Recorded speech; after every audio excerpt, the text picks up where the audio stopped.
Bakit mo nasabing si Aling Baby ang nagnanakaw ng mga kalakal nyo? Paano bang nangyayari? Kasi po, ma'am, nung tiningnan ko po yung kalakal ko po, kulang talaga, ma'am. Ang daming kulang ng kalakal ko po. Ano ba ang mga kinakalakal nyo? Katulad Plastic ng po, at saka bote.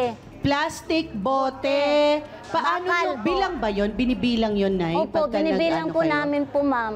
So pag tinanggal nyo na sa sako, makikita nyo kulang-kulang na. Opo, Nasaan ba kulang-kulang tong po. sako na to? Bakit nananakawan? Di ba to nakasarado? Hindi pa po, ma'am.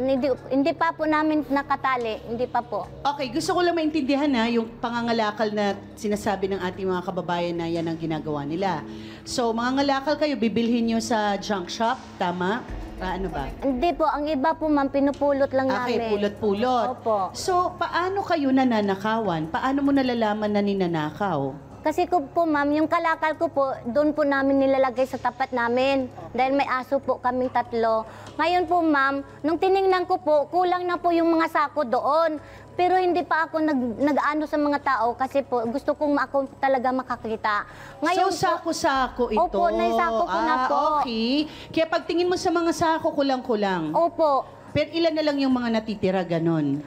Siguro po, mga 6 na sako na lang po. Galing sa ilan? Mga ano pa po, mga siyam sigurong nawawala, ma'am. Gaano kahalaga ba sa iyo ang kalakal na nakukuha? Ay talaga mang mahalaga sa amin, ma'am, kasi yun lang kinabuhay namin. Ang asawa ko po, wala pong trabaho, extra-extra lang talaga. Ngayon yung anak ko po, isa na lang pinapaaral namin, bunso namin po. Ngayon po, wala na talaga, no choice ako, kaya ako po nangangalakal, ma'am.